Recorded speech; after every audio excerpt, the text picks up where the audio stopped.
আজকে রাউরকেলাতে ছিল প্রচণ্ড পরিমাণে ভিড়। আমি বিগত ১০ বছর ধরে এখানে রয়েছি। কিন্তু এরকম ভিড় আমি এখনো পর্যন্ত দেখতে পারিনি। সত্যি কথা বলতে আমিও অবাক হয়ে গেছিলাম। আর এই যে ভিড়টা দেখতে পাচ্ছ, এটা লাগাতার ১৫ থেকে ২০ মিনিট পর্যন্ত এই ভিড়টা কন্টিনিউয়াসলি ছিল। সমস্ত পুলিশ এসে গেছিলো ওখানে ব্যাপারটাকে ম্যানেজ করার জন্য। সত্যি বলতে আমিও ১ম অবাক হয়ে গেছিলাম, কিন্তু তারপর বুঝতে পারলাম যে এই ভিড়টা কেন। আসলে হ্যাবিট নেই এটা দেখার জন্য। এই রাউরকেলার রাস্তাগুলো এমনই, এখানে কোথাও ট্রাফিক জ্যাম বা কোনো রকমের ভিড় গ্যাদারিং দেখা যায় না, যার জন্য আমরা অভ্যস্ত নই। তো প্রথম একটু ঘাবড়ে গেছিলাম যে এরকম ট্রাফিক দেখে। তো যাই হোক, ফাইনালি অনেক কষ্ট করে এখান থেকে বেরোতে পেরেছি। আর আমরা গেছিলাম অ্যাকচুয়ালি মার্কেটের উদ্দেশ্যে, কিন্তু এরকম কোনো প্ল্যানিং যে আছে সেটা জানতাম না। তারপর দেখো, তোমাদেরকে দেখাচ্ছি যে ঠিক কী জন্য আজকের এই ভিড়টা ছিল। আমিও প্রথমে বুঝতে পারিনি যে এরকম একটা দিন আজকে আর এর জন্য এত ভিড় হতে পারে।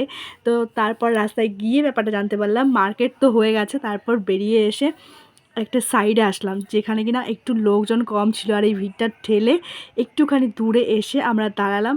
তারপর সেখান থেকে চলো আমি তোমাদেরকে দেখাচ্ছি যে আজকের এই ভিড়টা ঠিক কেন ছিল।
শত নাম তাঙ্ক বিনা গতি নাই তরে সরবে জগতবাসী শ্রীপাদে শরণে মনুয়ার শ্রীপাদে শরণে প্রেম ভগবতীর শত নাম ভজ তাঙ্ক বিনা গতি নাই।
তোমরা তাহলে বুঝতে পেরে গেলে যে এটা কিসের জন্য ছিল। হ্যাঁ, এটা অনুকূল ঠাকুরের শোভাযাত্রা বেরোচ্ছিল, আর যেটা কিনা একটা ফিল্ডে আয়োজন করা হয়েছিল।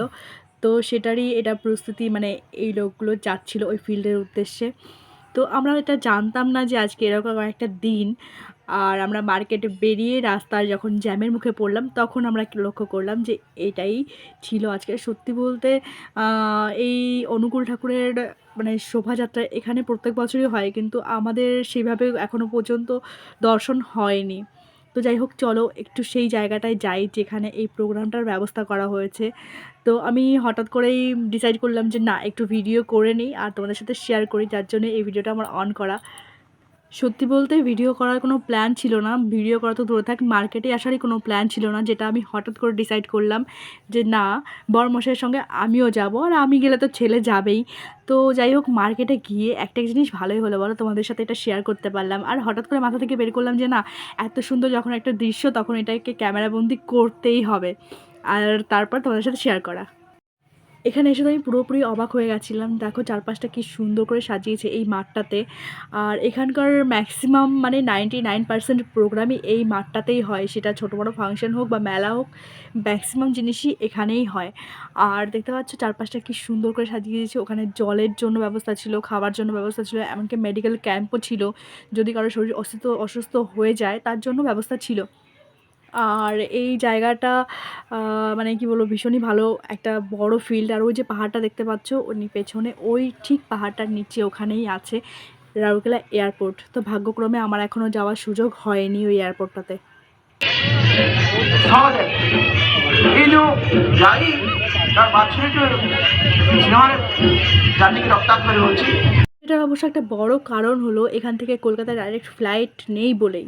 যদি কখনো চালু হয় তাহলে নিশ্চয়ই একবার চড়ার ইচ্ছা রয়েছে, আর সেটা তোমাদের সাথে শেয়ার করবো নিশ্চয়ই। আর দেখা হচ্ছে পরের ব্লগে, ততক্ষণ পর্যন্ত টাটা বাই বাই। আজকের ব্লগটা এ পর্যন্তই।